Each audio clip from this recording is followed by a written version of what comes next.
There we are. We are live. Hey, welcome to Occam's Razor.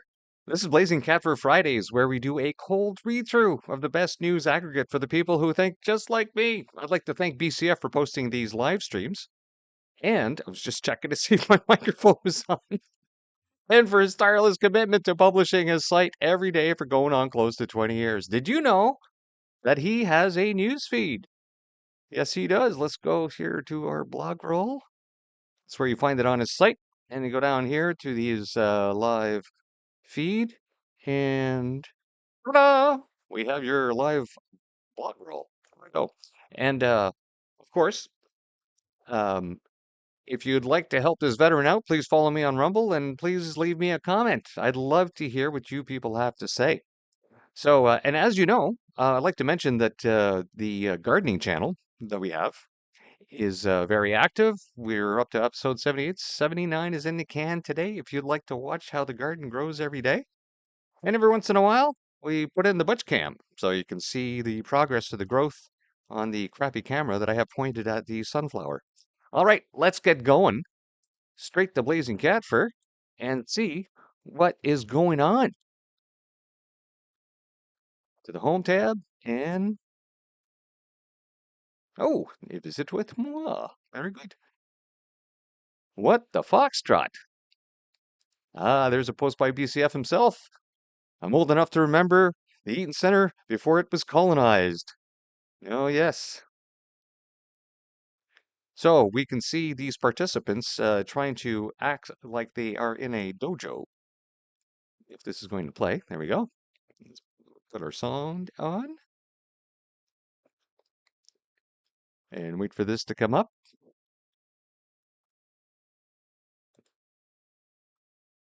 And what do we got going on here? We got sound?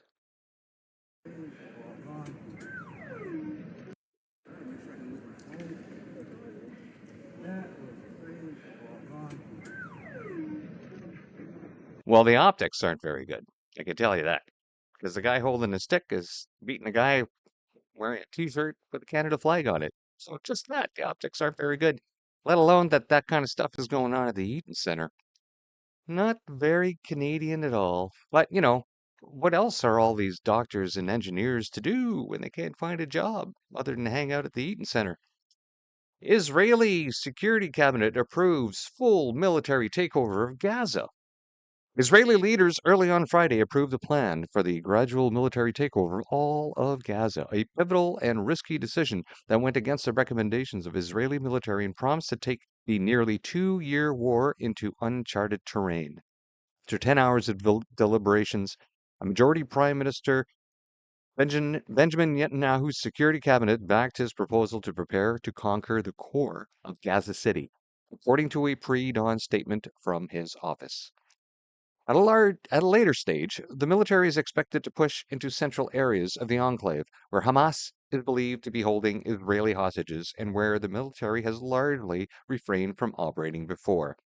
Now, we know that this is a very touchy subject because we have a lot of people on one side that continually adhere to the Hollywood propaganda that comes out. They believe to the truth, the Hamas Health Ministry uh, press releases that they put out. And then afterwards, when all of it is debunked and shown to be scams and fraud, we never hear any corrections from the governments that all of a sudden, oh no, they're hurting them, and then go in and they help them. There was that hospital that was bombed early during the escalation after Hamas attacked Israel and kidnapped a bunch of their people and murdered them and did a whole bunch of other horrible things to them. And then it was said that, oh, the Israeli military had bombed this hospital. Then, of course, afterwards, after a lot of world condemnation to Israel, it was turned out that no, Hamas had done it. Of course, the story didn't get any traction. And it's the same thing now with this entire food aid issue, where it's been slowly out and out little bits of Hollywood footage has been brought out to show. And they fall for this every time. Every time. It's like everybody's got a memory of a fish, especially on the far left. What the foxtrot? Candace Malcolm says, this is a shocking story of a routine CBC hit piece gone horribly wrong. You're going to want to bookmark this one. Meet Jordan Tucker, a former CBC reporter. This is her own profile picture. not the Pride Progress CBC logo. It's too perfect.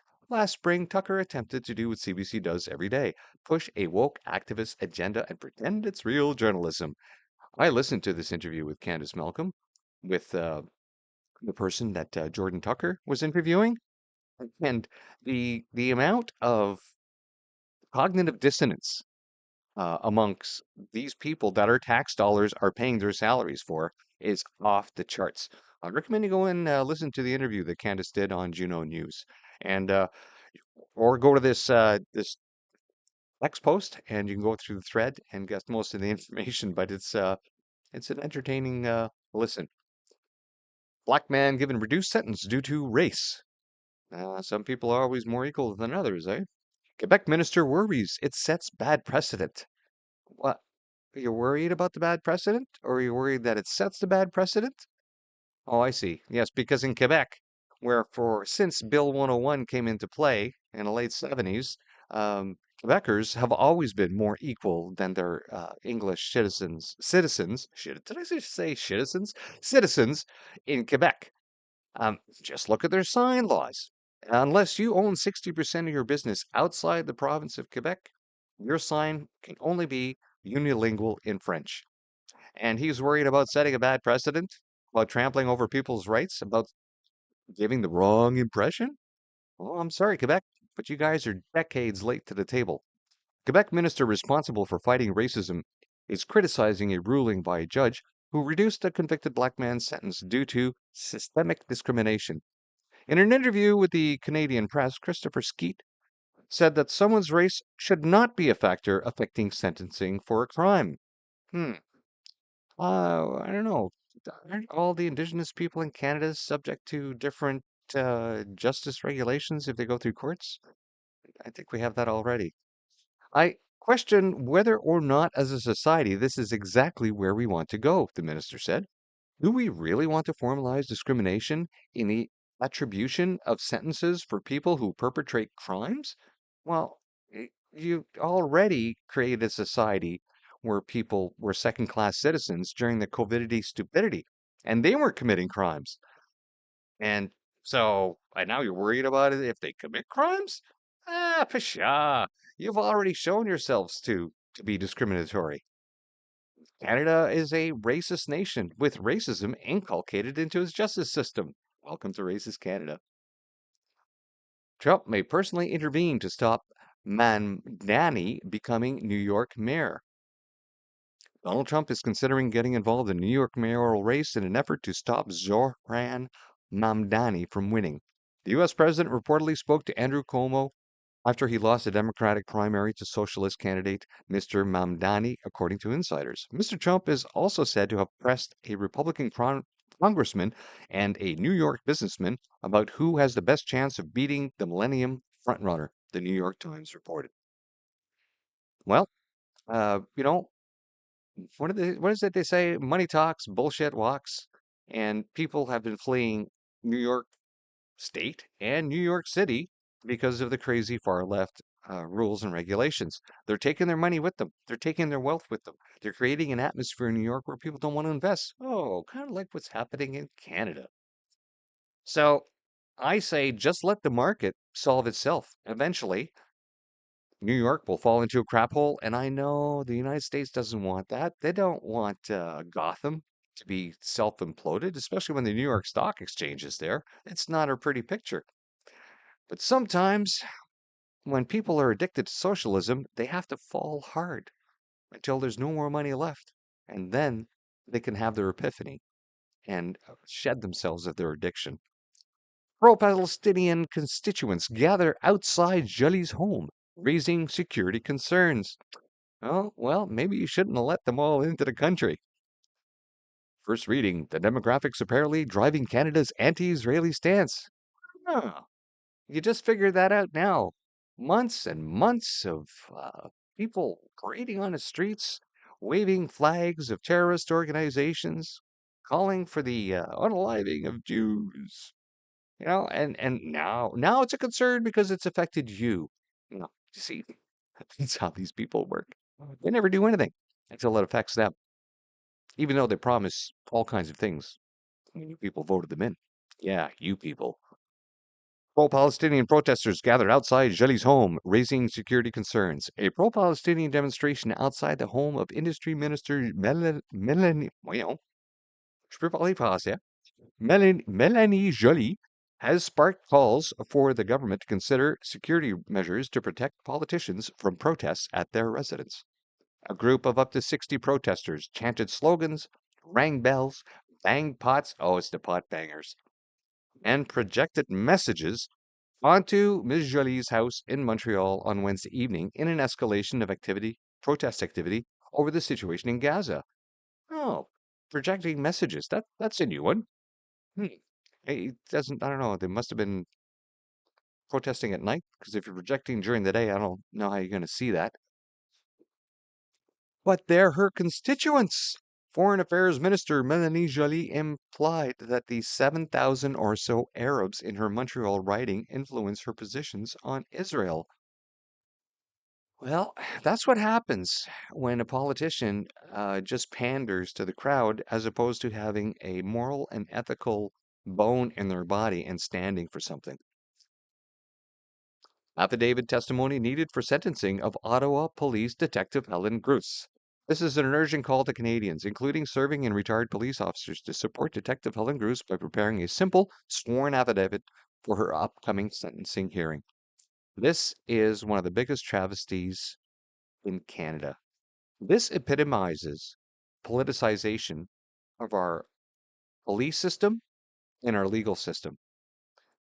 This detective, like any other policeman, policewoman, police person, every other police in Canada, has the right to start an investigation on anything at any time without going through their boss. Because that's what they do, right? They're supposed to be the crime fighting bad guys out there. They're supposed to be having the eyes and recognizing in society what might be a problem and start making some notes because that's what cops do. And that's what this cop did. And but she investigated the wrong thing, you see. She investigated sudden deaths. Sudden deaths that were happening after mothers were being injected with the COVID-19, I'll say in brackets, vaccine, because it wasn't, according to the definition prior to 2018, that wouldn't fit the category of vaccine, but they changed the definition. So they injected these mothers, and I say mothers that had children with this, and their babies did not make it to term, or some that did make it to term died after. So he started investigating because there was a trend happening. But this was impinging on the safe and effective narrative, which they are still fighting to this day.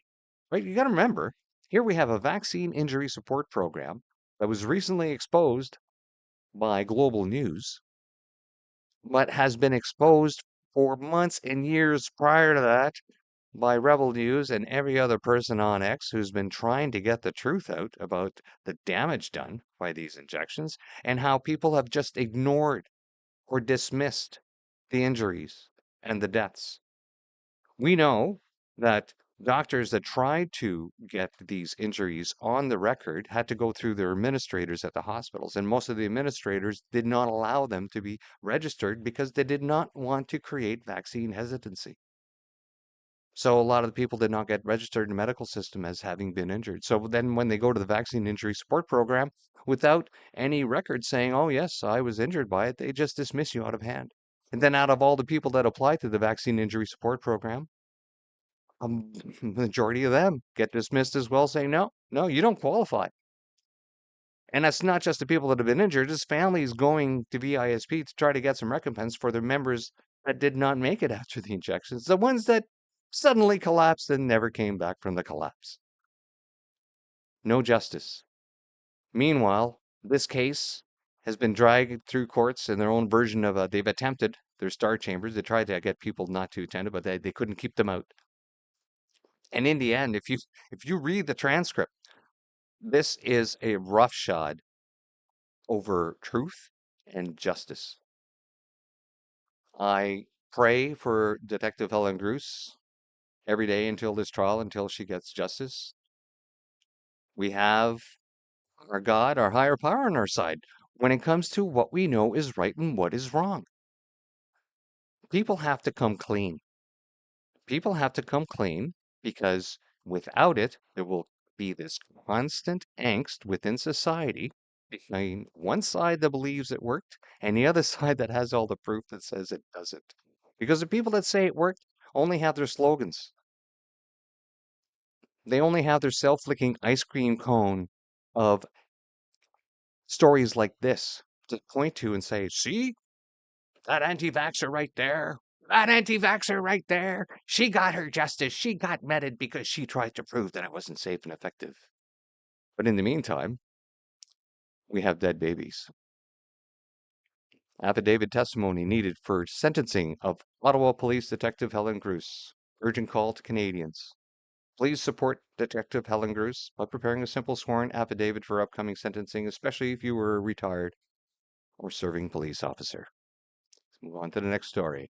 Muslim groups call for regulation of MP speech over anti-Arab disinformation. Oh, the old Islamophobia. I remember when the Muslim Brotherhood, as they call themselves in Arabic, Ikhwan, wanted to come out with Ikhwan phobia, that you could not speak ill of the Muslim Brotherhood. And for those of you who are not familiar with the Muslim Brotherhood, they're pretty well the core feeder terrorist ideological group that has created many of the other Islamic offshoots, such as ISIS, and you've got Hamas, you've got Hezbollah. They all share the same thing in common. So, Muslim advocacy organizations are calling on Parliament to regulate what they describe as disinformation by politicians targeting Arab Canadians, urging the Office of the Ethics Commissioner to hold elected officials accountable for spreading harmful narratives. Blacklock Reporter says the proposal is outlined in a new report titled Documenting the Palestinian Exception, released by York University's Islamophobia Research Hub. Yeah, well, you know what they say about university, it's the opposite of diversity. And York University, this research paper wouldn't exist if our taxpayers didn't support that university as well. That's right. We keep paying for our own demise and our own stupidity. Illegal aliens rigged the census for blue states, and Trump is right to correct it. No, yes, I see that Democrats' heads have been exploding with this recent announcement by President Donald Trump, announced Thursday. He instructed the Commerce Department to begin working on a census that does not include illegal aliens. It's long overdue correction to the system that Democrats have exploited for years to tip the balance of power in Washington. Yes, well, that's the whole point. The only people that should be voting in your country are the actual citizens of that country. And in order to know who gets to vote in that country, you need to have an accurate census of who those actual real citizens are and not just people hanging around who are not citizens to be included in that demographic in order to give you extra seats in the House. Not very nice. What am I looking at here? Criminals who cross-dress can now avoid deportation. Well,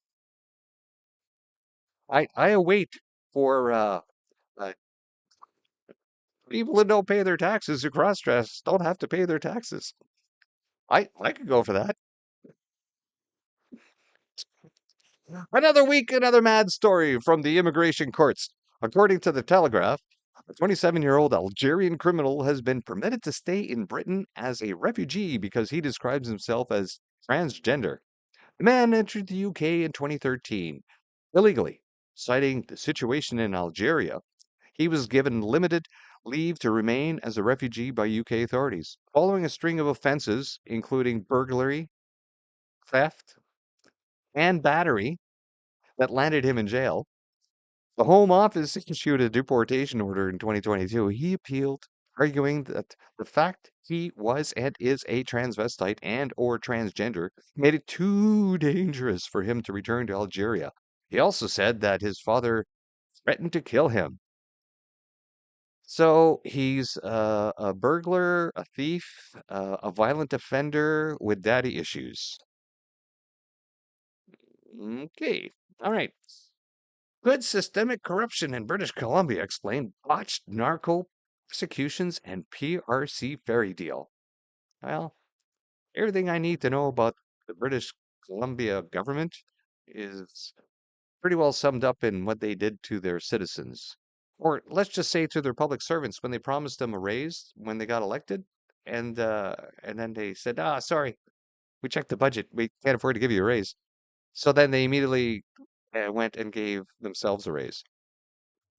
So we think there's corruption. Yeah, yeah, they're all in it for themselves.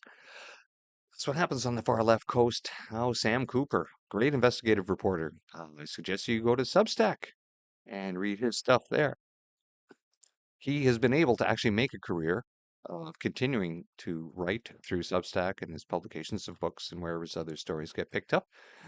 Because initially he would not be able to write about this stuff in any of the mainstream media publications because those editors that are being funded by the government would stop these stories. And that's why most people don't get these stories in the mainstream media.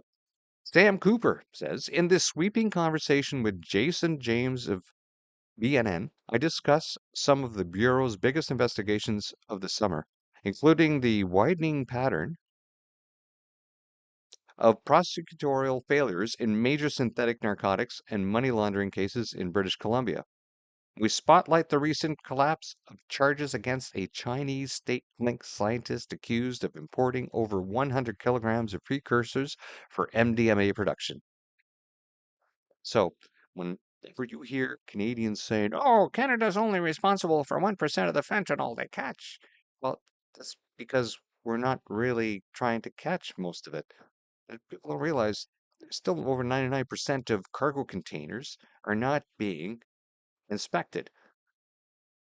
So if you're not inspecting at least the cargo containers, then how do you know what's getting through? And then the fact is, our border is super porous. And for the past 11 years, the Liberals have done nothing to increase security. In fact, they've done everything to make it worse. So what can we say? The 1% is only applicable if you actually not even checking for 1%. Now imagine if we checked everything. Would we catch more? There would need to be a cultural shift as well in Canada. And so they changed the culture in Canada, right? They legalized marijuana, so they made drug use more acceptable.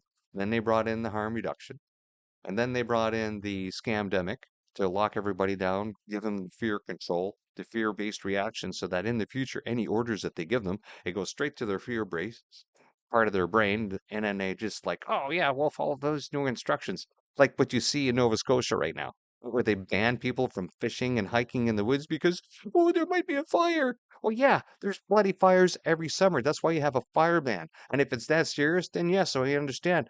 Ban vehicles from driving so that they're hot exhaust doesn't set a fire. But banning Canadian citizens to walk on their land, to walk in public lands, this is completely draconian. Why do they think they can get away with it? Again, it goes to this entire culture where people have just been put to sleep. Now, most of them are stoned all the time now. They don't care. They don't know. They'll say, it'll get better tomorrow. It'll get better tomorrow. And it never gets better.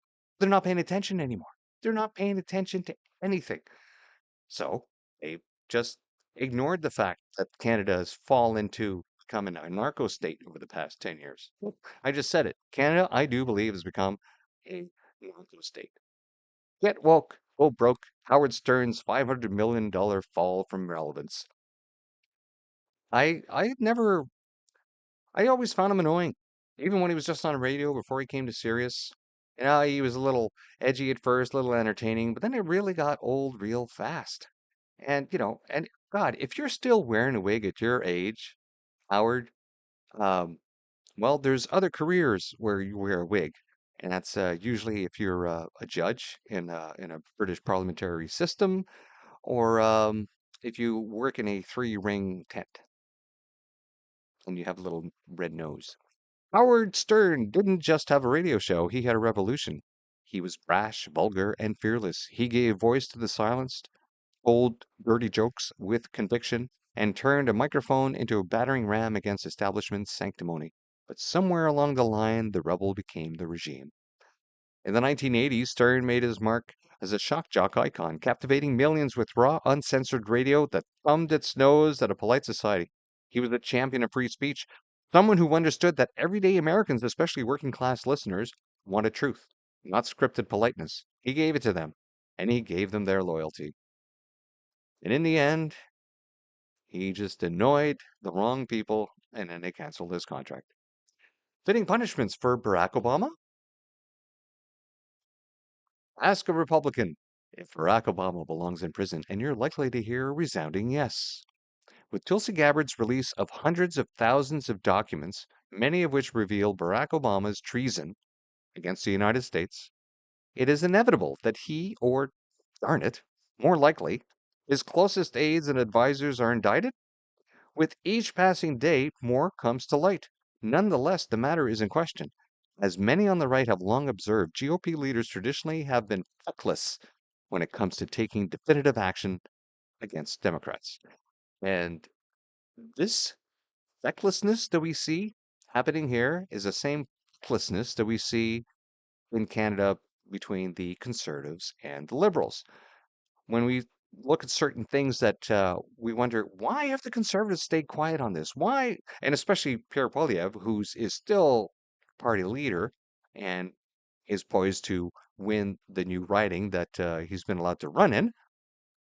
Once he gets back in, of course, they'll have a leadership review. But regardless, where has Pierre Poilievre been on the World Health Organization pandemic treaty?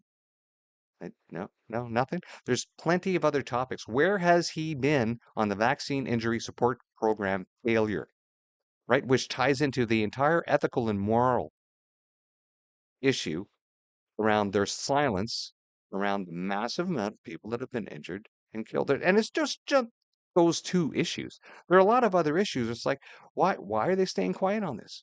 A lot of people said, well, why did you guys support Bill C5 this year? When you knew, we can go into the entire thing. We know that they took out a lot of the bad stuff, and the conservatives, as the rest of us, fully expected that the liberals would fail regardless of what they put into this bill, because they know that not a single piece of legislation that the liberals have put forward has been a success so far in the past 11 years. In fact, it's cost Canada over $1 trillion, and we've gotten nothing for it. But this fecklessness, don't always look for what they're not saying, what they're not talking about. But in this case here, Barack Obama, we found we knew all this stuff was going on. We could just see from behind. And people are like, "Oh, you're racist. You don't like him because he's..." No, look at his actions. Like I've always said, know them by what they do. And he he even he projected ahead of time. If there was ever someone in the future who became president that I could talk to in a little earpiece and let him, and then Biden gets elected after all the little tricks that they pulled, that they're pulling out all these documents that probably helped Biden get elected in that previous election, which we know they did. Anyways, the documents are there, but like everything else, the people on the left will never look at it. They will just keep their head in the sand. They will refuse to acknowledge, and they will just accuse the other side with names. And that's all they ever do. Because the further you get on the left, the more you get closer to Marxism, and the more it's their way and the highway, or the highway, right? There's just no democracy the further left you go. Michael Higgins, the United Church's abhorrent excuses for October 7th. It is loathsome when anyone describes the butchery that happened in Israel on October 7 as an act of resistance, but it is particularly troubling when it comes from people within the United Church of Canada. Such hateful rhetoric can be found in a proposal that will be considered by the church's General Council meeting, which starts Thursday. Oh, that was yesterday. It begins by stating that the Gaza genocide is the most recent and most severe expression of the colonialist oppression of the state of Israel upon the Palestinian people. Yeah, and as BCF here says here, that is one sick church.